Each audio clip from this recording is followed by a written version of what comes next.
dokter itu harus punya kemauan untuk nolong orang. Kalau cuma sekedar untuk bekerja saja ya itu bukan seorang dokter. Semua profesi ya begitu. Cuman yang membedakan dengan profesi lain bahwa memang basicnya tuh dokter tuh kerjanya menolong.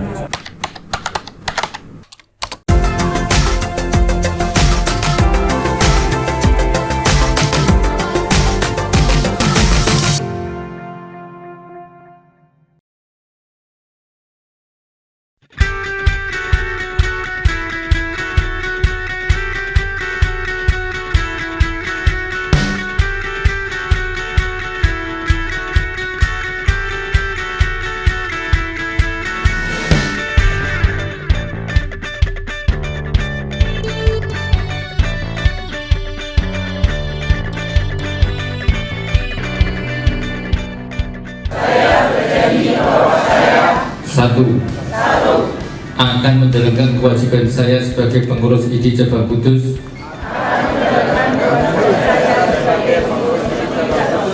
masa bakti 2024-2027 sesuai dengan wewenang serta tugas dan kewajiban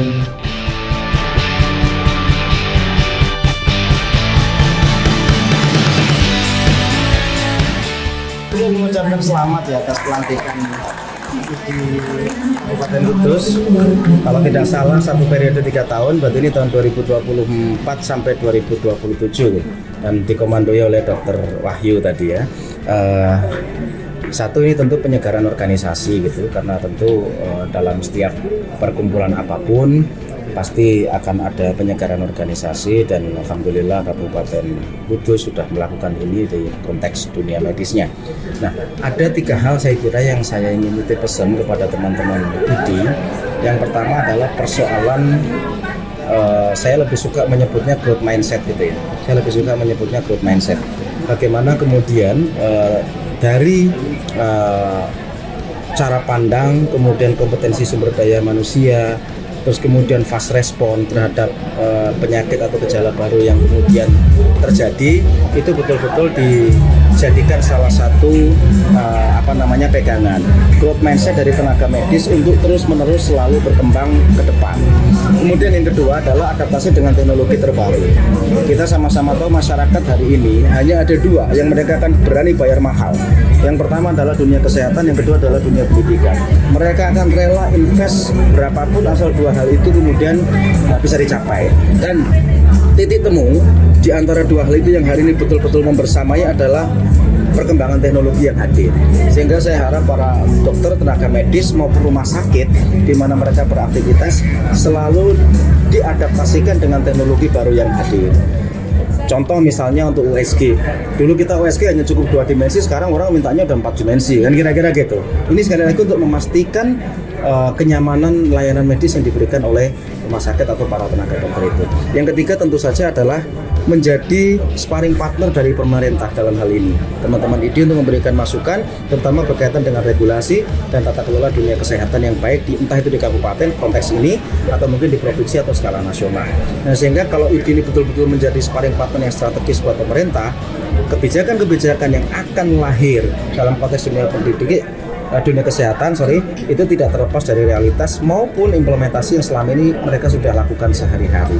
Nah, 3 hal itu saya kira yang saya titip pesan buat teman-teman ID di pengurus yang baru, sehingga betul-betul nanti ujungnya apa sih, kesehatan masyarakat di Kabupaten Kudus betul-betul bisa meningkat. Saya kira makan malam.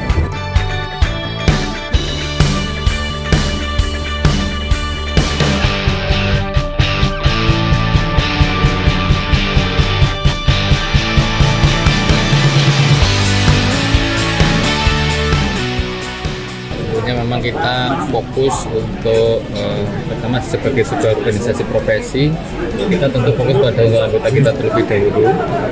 Kita untuk penataan kesejahteraan, perlindungan hukum, dan mendukung praktek dari dokter itu supaya bisa berjalan dengan baik, supaya profesional, aman dari tuntutan hukum. Tetapi semua itu juga kami orientasikan untuk juga bermanfaat untuk masyarakat. Jadi bukan hanya kami ini center untuk anggota saja, tapi dengan memikirkan suatu kesejahteraan anggota secara tidak langsung justru juga karena anggota ini kan garda terdepan di pembangunan kesehatan. Nah, tentunya ini juga implikasinya langsung juga ke masyarakat luas supaya pembangunan kesehatan masyarakat terutama di Kudus ini bisa berjalan lebih cepat dari yang sebelumnya yang sudah baik akan lebih baik lagi. Apa konkret programnya? Konkret programnya kita di organisasi kami ini, setiap program yang kami buat ini akan kami analisa, kami detailkan benar-benar untuk manfaat untuk anggota dulu. Manfaatnya untuk bagaimana supaya anggota itu bisa berjalan menjadi dokter yang selalu profesional dan nyaman saat berpraktek, tapi mempunyai suatu jiwa integritas dokter yang kembali benar-benar dokter yang punya jiwa penolong gitu. Bukan yang komersial. Ya. Dok, mungkin dari hasil evaluasi beberapa tahun terakhir apa yang mungkin menjadi satu prioritas ya, utama? Prioritasnya tentu kita dalam hal ini ya Mas ya, fokus untuk kemitraan dengan organisasi profesi yang lain, terutama dengan pemerintah, dengan dinas kesehatan. Itu kita prioritaskan untuk semakin kita perbaiki lagi ya, karena kita itu berpraktek tentu tidak bisa hanya berjalan sendiri. Ini seperti disampaikan Pak PJ tadi, memang betul bahwa kalau kita pengen jalan jauh ya memang harus bersama-sama, nggak bisa jalan sendirian, tidak bisa. Apalagi di era tantangan ID sekarang yang memang sudah berbeda dengan yang dulu. Gitu. Artinya kita ini sekarang ini ibaratnya juga dalam membuat program itu yang benar-benar harus menarik ya. Jadi benar-benar kita ini jualan program. Jadi program kita harus menarik untuk diikuti oleh anggota, sehingga kita tidak khawatir dengan sekarang ini secara undang-undang kesehatan yang baru. Dalam hal ini ID itu sudah dikurangi powernya istilahnya ya, dihilangkan bahkan akan khawatir ditinggalkan anggota. Ya saya kira kalau kita membuat program yang bagus ya memang mengakomodir dari apa yang dibutuhkan oleh anggota, saya kira anggota akan datang merapat bahkan dengan lebih antusias dari sebelumnya. Dok, berarti kan dari di Jateng minta adanya PR terkait dokter-dokter palsu antisipasi, itu nantinya dari panjenengan. Oh iya, seperti itu apa? terkait dengan seleksi Mas. Jadi maksudnya mengintensifkan dari memastikan bahwa dokter ini itu benar-benar dokter. Karena itu kelihatannya seperti hal yang sudah biasa ya, tapi ternyata sangat bermanfaat sekali. Karena tadi seperti disampaikan oleh Pak Ketua ID Wilayah, dinas kesehatan itu akan kesulitan kalau memang semua tenaga kesehatan itu harus diverifikasi oleh dinas kesehatan.